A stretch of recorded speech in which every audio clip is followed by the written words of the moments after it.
guys, I'm Mercedes with Bound by Dogs. I'm here at the Columbia Humane Society in St. Helens, Oregon, and I am here with Miss Lisa. Lisa, please introduce yourself. My name is Lisa Biggio. I'm the Executive Director of the Columbia Humane Society here in St. Helens. I have been the Executive Director since 2016, but I have actually worked in this facility for a little over 28 years now. I feel like it always starts out that way. Everybody has like a bigger history than they're actually working here. Yeah, I started as a dog walker many years ago, and I just came in and started walking dogs, and then one day they were like, hey, do you want a job cleaning kennels? And I was like, sure, that would be great. So I started doing that, and then I kind of worked for animal control in the Humane Society at the same time. I became a certified animal control officer. I became certified in dog training and instructing as well too, and just kind of bounced around a little bit through the facility working for both agencies. Oh, and wow. Then I became a certified nonprofit executive director when they asked me to become the director in 2016. So you're like the whole kit and caboodle. Yeah, I've done it all. All right, well, what can you tell us a little bit about the Humane Society side of it? So the Columbia Humane Society, we've been in existence for a little over 32 years now.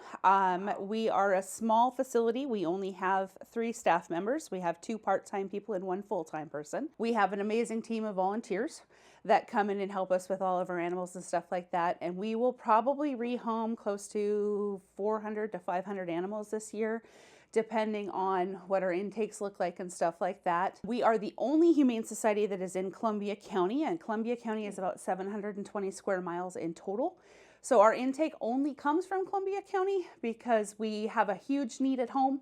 So we need to work within our means to help our animals in our county. It's kind of how we function. We used to take from all over the world. Back before COVID hit, okay. Before things got harder, we took from Israel. We worked with a program through Israel through Wings of Rescue. Basically all over the world we brought in dogs from. And then once COVID hit, things got a little harder at home, so we started to focus more on the animals that are in Columbia County at that time.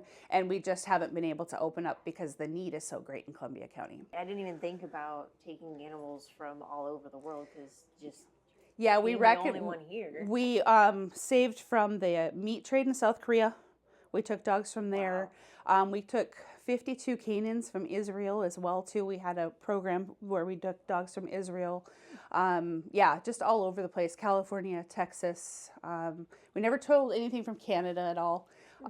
But Mexico, Puerto Rico, we've helped all those locations as well. So I know you guys work in tandem with the animal control. How does that relationship usually work? It's like fun, So good, we're bad? a little bit different than most agencies because we are housed both in the same building. So there's the Humane Society and Animal Control. Animal Control is funded through the Sheriff's Department. They are a division of our local Sheriff's Department, whereas the Humane Society is self-sufficient. We're a 501c3. So we go through, everything is off of grants, you know, that kind of stuff. Grants are adoption fees and donations is how we function. It's very interesting how it works. A lot of times what'll happen is they take in everything, and then when they become available for adoption, that's when we take over and we take them onto our side and we start working with them to rehabilitate them and that kind of stuff. They're very limited on their staff just like we are. So between the both of us this year, we'll probably run 1,500 animals through the building between both sides. They take in all the stray, neglect, abused animals. So they see the worst of the worst, which puts us in the midst of seeing the worst of the worst too, because a lot of times we're rehabilitating all of that stuff. We are very insistent that this is their home, and the animals that are in this building deserve to be respected while they're in this home. We are their voice, and so it is very important to us that they get the best of the care while they're here. They're enriched while they're here, they're mentally stimulated while they're here, and they're getting anything and everything that they need while they're in this building so we can move them on to the secondary locations of their forever homes. Beautiful.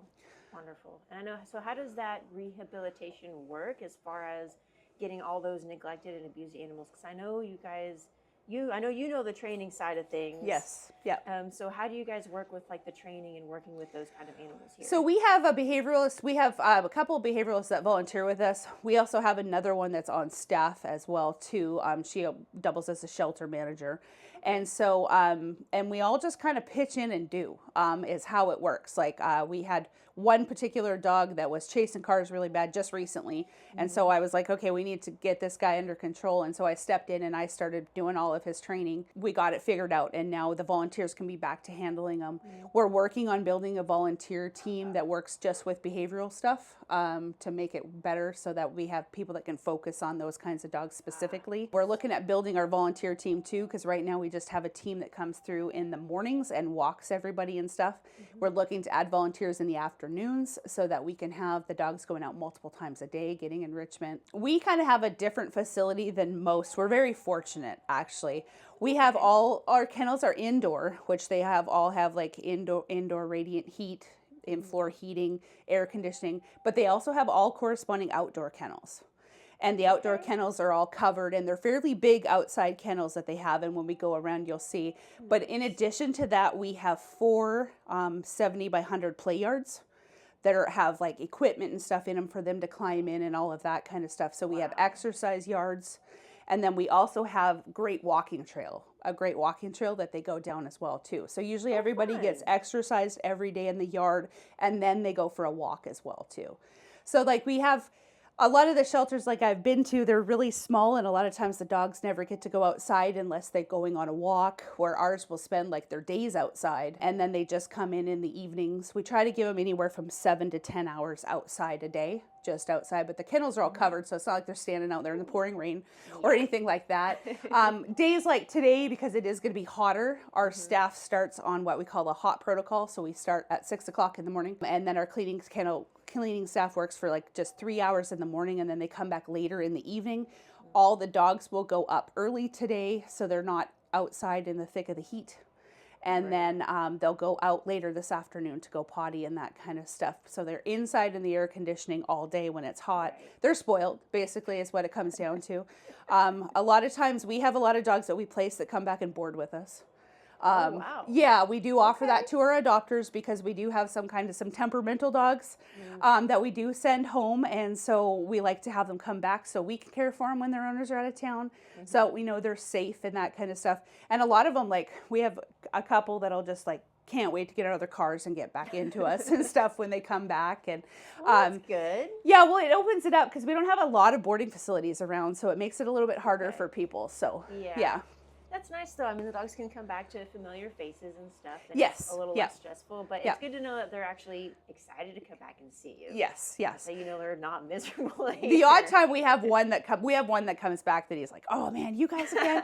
I hate you guys." Right. But we have a few that come back that are just like super excited to be here. That's awesome. And it's kind of nice. And it's kind of nice to see when you put in as much work as we do. It's kind of nice to get to enjoy them every now and then. They come back and visit and stuff. So it's kind of it's kind of nice. Well, would you mind giving us a little tour of Sure, we'll go into the CATery first, because we do both cats and dogs. Okay. So this is our CATery, our adoption CATery right now. Mama. Yes. Hello. Yes. Oh my goodness. Everybody's sleeping. They've had their morning cleaning has come through, and their enrichment people have come through already this morning. So I'm gonna say first thing off the bat, little kittens right in the doorway. We are in the place to put them. thick of kitten season right now, so it's rough. We've taken in 28 litters so far this year. Oh wow. Which is crazy. He's like, "Whoa, what is that? That's crazy. Know. I don't like it. So that is suspicious. I might have to beat that up." This is my sister. She's my muzzle. Do you typically see more cats or more dogs? Cats. Cats are prolific in this county. It's terrible. We run a really unique program called the Queen Program, though. So if you have a litter of kittens, we will pay to have your mom cat spayed if you give us all the kittens. So we spay them, microchip them, vaccinate them and everything, and give them back to you. But in addition, you have to give us all of the kittens so that we can stop the cycle. Basically is how it works. There's a lot of shelters that'll take the kittens, but they don't do anything with the moms, and we're just making the problem worse. Right. That's so smart. So we developed the Queen Program about 4 years ago. We have a very nice donor that helps us out with it to keep the cost, because it's an expensive program to run. I think up until from January to March, it cost us a little over $4,000 just to run that program just for the medical. So we have a donor that helps us with all that stuff to make the program successful. And we're finding when we get into the home, so there's not just the one. There's, oh wait, I have this other cat, or I have these other 4, or, you know, and then pretty soon you're like, okay, we're 13 cats deep. This is a problem. You know, so it's trying also working with people to try to help educate them. Like, maybe we don't need to have 10 cats. Like, what if we just let you guys have 2 and you let us have the rest? And we can find homes for these ones, and, you know, and stuff like that. Because a big piece of it is the educational piece.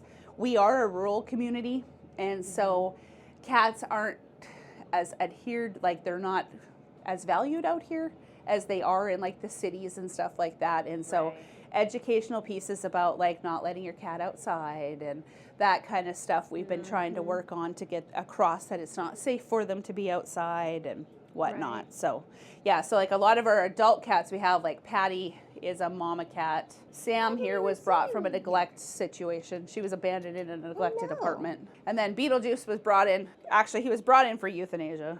And then he was just a really nice guy, so we just couldn't do it. So we spent a ton of money, got his teeth fixed. Oh. Yeah, he's a funny guy. Yeah. He used to be an only ever outdoor cat, and now he's like, I'm never going outside again, guys. This is a great place. Yeah. This is our basic, like our meal prep room, our laundry room. We're not fancy at all. Our big thing is, my big thing is when you walk into those big, huge, fancy shelters, I'm always like, oh man, how many animals could we have fixed here? You know, situation and stuff. And so like we're old. Our building is old. It was built in 1992, I believe it was. Okay. And so when it was designed, it was a state-of-the-art building.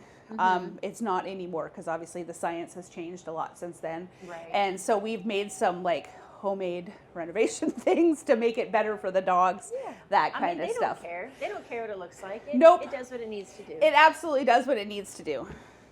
And then this are our adoption kennels. There's Maggie. Maggie, hello. How are you? Hello. How are you?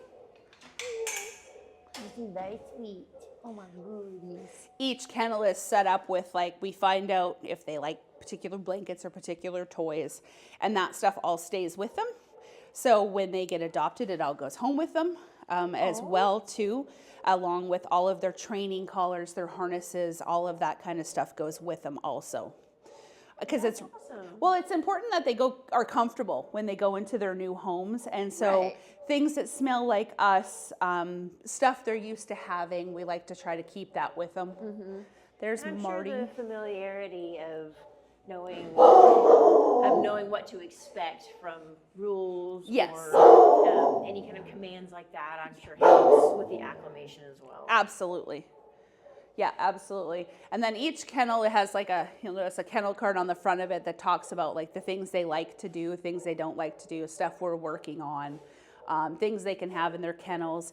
It's basically supposed to be designed so anybody could walk in here and take care of them if something should happen to all the staff, like if the apocalypse should come and there's nobody left to take care of it. You should be able to figure out how to take care of it. And then as we go outside, and everybody's gonna bark. Everybody has, like I said, their individual outside kennels, and they go all the way around. We don't allow a lot of strangers into the kennels for this purpose, just because they do react. And so, like, they're not used to having weird people in their kennels. They get used to the dog walkers and us. So, of course, that's who they're, used to being around. And now here I am disrupting the peace. Yeah. And we have, like... with my camera and everything. Yes. Yeah. I smell like my dogs. Yes. I'm sure that's very helpful. Hey, ma'am. That's you Steve. look like you would be a very good cuddler. He is. Yeah. Yeah, you would be a good cuddler. Oh my goodness. Steve likes to chase cars. Are you the car chaser? Yes. But he aggressively chases cars, and it's super scary because he weighs about 125 pounds. And he's very strong. So as we go by some of these dogs, who would you say stands out the most? Is there like a dog that was just like, hey, that's the one I think of when it comes to the Humane Society? And it doesn't have to be one that's I think a dog like Ron, this guy here, his owner died. Didn't make any concessions for him at all. And so he's about 10 years old and got left behind. And those are the dogs that we see a lot of that people don't make concessions for. And that's what the Humane Society needs to be here for. A dog like Molly. Molly had a litter of puppies in a car when she was 9 months old. Oh my goodness. So we see dogs like that as well too, that just people just don't do the right things by them. Steve down there was a dog that was just found wandering around the community and nobody came and picked him up. So there's not one thing in particular. I mean, most every of them come in with their own little weird quirks and things like that. So it's just, kind of interesting. Right. I mean, being the only shelter out here for all these dogs and cats, and would you say the dogs are kind of almost perceived the same way the cats are, where they're not the city dogs and everybody's kind of... We have a lot of rural dogs, yeah, so it makes it different. Like, we don't partner with a lot of organizations that are in cities because a lot of our dogs can't handle the hustle and bustle of the cities. Like, a lot of them, the noises of all the cars and that kind of stuff, they're not going to do well with that kind of stuff. So yeah, so it's just they're kind of unique. We have a lot of livestock dogs out here too, like that'll get in trouble with killing chickens. And in this county, unfortunately, that can be an offense of like euthanasia. They get deemed potentially dangerous dogs, and they can get deemed that they have to be put to sleep. Luna actually was one. She killed an alpaca, supposedly. And she was slated to possibly be put to sleep, but we stepped up and we're like, no, this is a good dog. We can find the right place for her, but she has like restrictions on her adoption of where she can and can't go, stuff like that. But we try to give every dog the benefit of the doubt. There's a lot of gray area in animal rescue, and we take each case individually. And there's no like absolutes with every animal. We basically just look at the dog and assess the situation of the dog and be like, can we place this dog or can't we? We do make some hard choices. We do have to make some hard choices as far as euthanasia goes. But behavioral euthanasia is a real thing. And we need to be having the discussion more as rescues. We need to talk more about behavioral euthanasia and more about educating people on that aspect of things as well too. It's our job to make sure the public stays safe, and so we need to be sure that we're doing right by the dogs that we're putting out and by the people we're adopting dogs to. There's a lot of shelters out there that are unfortunately ruining really good families with really marginal dogs, and that's unfortunate because those people aren't going to come back and rescue ever again because they've had one bad experience. So we like to work really closely with our adopters, make sure that they're supported, and do everything that we possibly can to help them along the way. We sit on a little over 2 acres here. This land was donated to us by the city when we built the building, and so we're pretty fortunate, as much as being able to have room like to go on the outside of the building and that kind of stuff, to have the outdoor pens that we do have. Our play yards are all over here. It's always nice seeing dogs being able to get outside and enjoy the outdoors. Yes. Safely. It mentally keeps them going, which is the biggest thing. Is if you don't mentally give them what they need here, they're going to deteriorate and not be able to stay long term. And we have a lot of harder to place dogs, so our dogs have a tendency to stay with us for a while, especially in the neglect cases and stuff, because we're rehabbing them, and a lot of times legally they can't be placed for quite some time. Legally, I am learning as well, the more municipal shelters that we visit, that there's a lot more to it. And there's also, nobody wants to talk about those hard dogs. Yeah, nope. Especially with the behavioral euthanasia and the issues like that, and being able to safely place them in new homes. Yes, yep. A lot of shelters, as far as rescues, I've noticed they don't see that because they're not working on the legal side of it necessarily as much as animal control might. Well, and as a lot of rescues, as we call it, they cherry pick. And they get to walk in the door and they get to pick the best, they get to choose the best dogs that are there. We don't get to cherry pick, we get what we get and we don't throw a fit, is basically how it works, because we are animal control's major transport partner, because that's how it was designed. We were supposed to be here to be the support for animal control, be the support for those dogs. These 3 puppies that are out here right now, they are neglect cases still.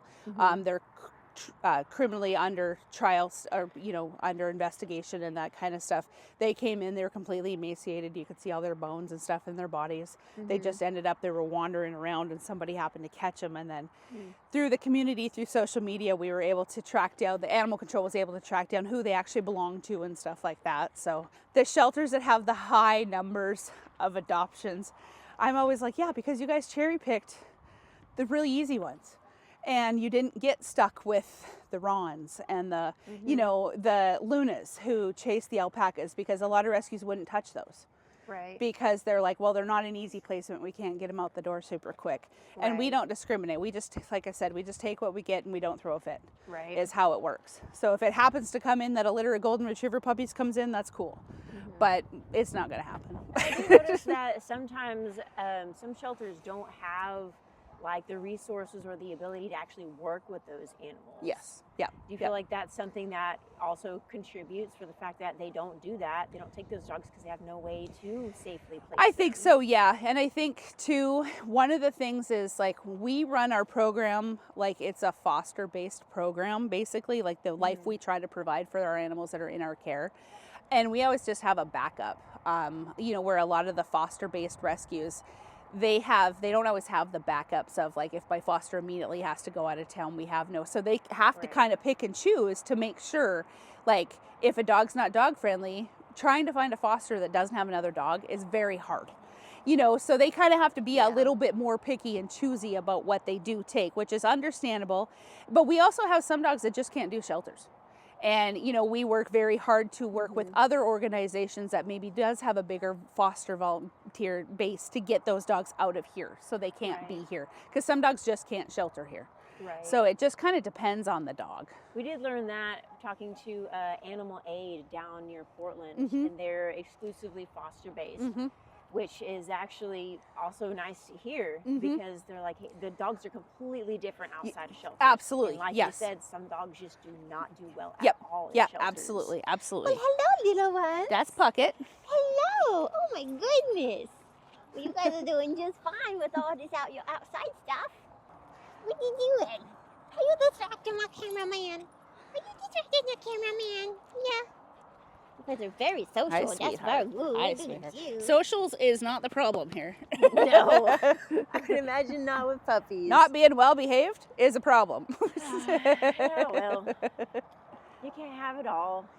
Well, I think basically they were just like a litter of puppies that the people just kept and then didn't do anything. Like, like for all the reasons that you shouldn't keep puppies, this is it right here. Just give me one drink. Anybody who wants to help out with you guys, say whether they're in town or even out of town, maybe we've got some donors down in, say, Texas. How would they help you guys out? Monetary donations always are a big thing that we need, and they can hit us up through our PayPal, which is like the info@columbiahumane.org. Okay. Also too, like if you watch our Facebook page, we always put fundraisers out there specifically for dogs, specific things, that kind of stuff. We ask for specific items a lot of times that can be just purchased off of our wish list and sent directly to the shelter.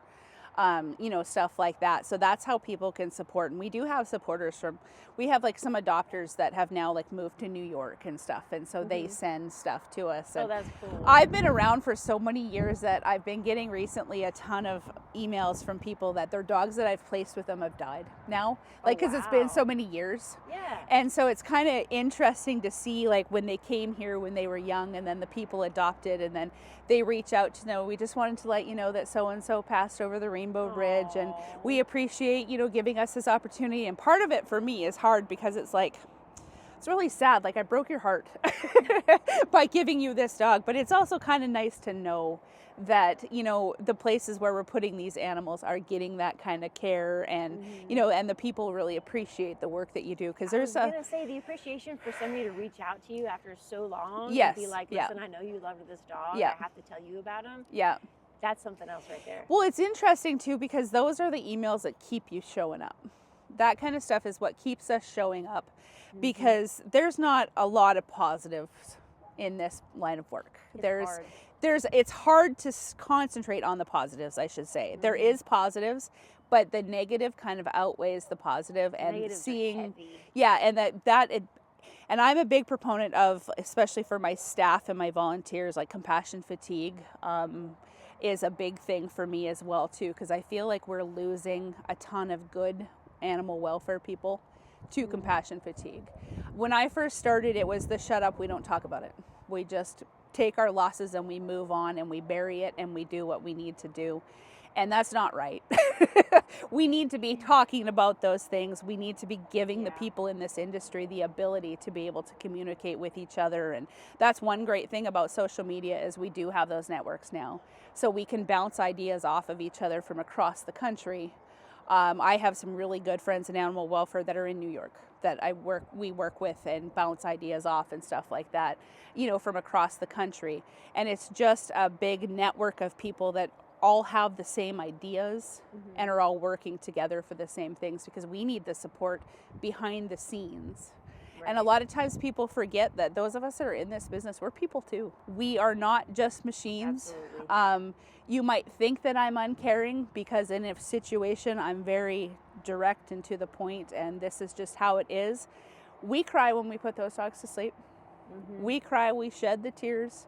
We are people too. We go home at the end of the night and our hearts are broken, and there's always that piece of us that, like, did we do enough? What else could I have done? What else could I do today to make it better? Right. One of the big things that I had to learn here recently is I can't focus on what's happening in the world. Can't change that. But what I can change is the world for each one of my animals that are in my care. And that's one of our big focuses, is like, we can change the world for this one animal. And we need to be focused on that. We can't change the way it is. We just can't change the way that it is, but we can do it for those guys. So here at Bound by Dogs, we're focused a lot on the prevention of getting dogs into, but we're also raising awareness for a lot of shelters that we go to. And we're partnered with Trucks for Pups, who wants to be the hub for all these resources. So we're trying really hard to help connect and make it more nationwide. So how can we help connect you with more resources, or create, or even maybe include you in part of our hub? I think a lot of that is just like the networking side of it. Working together. We have a tendency in animal rescue to be, because the funding is so sparse in animal rescue, everybody's fighting for funding all the time. And it turns into this like cat fighting game. That's ridiculous. And it's like, hey, we're all here for the same mission, guys. And one of the things I try to focus on is, if we have a dog that is beyond our means, or if it's a purebred something and there's a purebred something rescue, I'd like that dog to go there. I don't want to have to place it. I don't care. I don't want the glory of having to place it. I don't want to have to place it. That rescue is probably going to know better about that dog, about the breed, the characteristics, all that stuff than me. So let's go ahead and get that dog out of here. And I think there needs to be more of that, just the networking and actually working together. We partner with another humane society, West Columbia Gorge Humane Society, over in Washougal in Vancouver. They started a spay-neuter clinic for rescue partners. And so they do low-cost spays and neuters for just rescues, which has been an amazing resource for us, because cost of vetting is expensive. They can also do high volume, stuff like that. It's forging those partnerships. And so it's basically a lot of it is just networking with people to get them together, to start working together. West Columbia Gorge is great too, because like if we get a litter of like 6 puppies, because we don't have any puppies that ever stay here that are under 6 months old, everything goes into foster homes. Well, I don't always have 6 foster homes available. So I like to be able to reach out to rescue partners and be like, hey, do you guys have any foster homes available? Like, let's split this litter. Like, we just did a litter of Dobermans not that long ago. Oh, wow. And it was a litter of 10, and I was like, no. Like, somebody else needs to take some of these dogs, because that's way too many for us to handle on our own. We can't find 10 foster homes. And so it's just networking and working together with each other is the biggest part of it, I think. It's just, so have them reach out, and then we can just go from there and kind of work together and see, what they have to offer, what we have to offer. A lot of times, sometimes it depends kind of too on the rescue. Some rescues are better at placing huskies than others. We're not in a good area for huskies because we're in a rural area. There's not overly like always fences. They have a tendency to be super livestock killers. We have a ton of livestock out here, so we're just not a great area. So like we have one rescue partner, Southwest Washington Humane Society, actually, that if we get a husky, I'll be like, hey, can you guys take this husky and I'll take your lab. Like I'll take all the labs in the world. We can place labs. Like, and it's kind of just doing stuff like that. So just connecting like the shelters themselves and then shuffling the dogs to an appropriate location where one has the funding for a medical issue that this dog has and you don't. Yeah, absolutely. A lot of our medical stuff we do try to push off because we don't have a ton of money for medical stuff. Whereas some others have niches for those little tiny things. Like everybody kind of has their own little niche of things they do really well. And so it's like utilizing those people is what you have to do to be successful. West Columbia Gorge has over 40 foster homes, which I don't even know how they manage that many foster homes. Like it's insane. And they have a ton of pet stores that they work with. Yeah.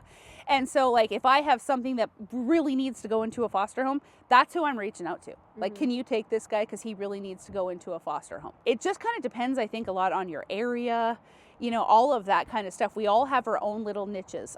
We get some dogs from, like we've partnered with the Pixie Project in Portland before. They'll get dogs who just can't function in the city. And they'll be like, hey, we have this lab that needs to run around and do and stuff. And because they're in downtown Portland. So they don't have the play yards, they don't have this stuff. So we'll take that dog from them to make him successful. And then they'll trade us for something little because they do well with little stuff where we don't know. And they do well with old stuff. And we don't do that well with that stuff here. So then we'll just transfer that over to them. So yeah, just networking together. All right. Well, I think that is very useful. Thank you very much for that insight. Now I know to start connecting shelters to shelters. Yeah, like, and you guys would be a great resource actually, because you are traveling around to all of these different locations. So you guys could probably like be like, hey, you know what? We saw this shelter here that would, a dog there would probably do really well there, you know, sort of a situation. And so that would be like a great resource. We know another shelter had mentioned a transport, getting one dog to another, whether that be another home, another foster base, or even another shelter. There is a network on Facebook, but they do like legs. I don't know. The people that organize it are amazing. And they organize, they'll be like, this dog needs to go from here to here between these times. And then the next person comes in and picks it up from here and takes it to here. And they'll do dogs from like California all the way up to Seattle sometimes and over to the eastern states and stuff a lot of times. And yeah, there's a network like that. Lisa, thank you very much for your time. Thank you guys so much for coming out. We appreciate it. For the tour. And thank you as always to Trucks for Pups for funding this mission and making it possible for us to come all the way out here and reach Miss Lisa at Columbia Humane Society. And we'll see you guys next time.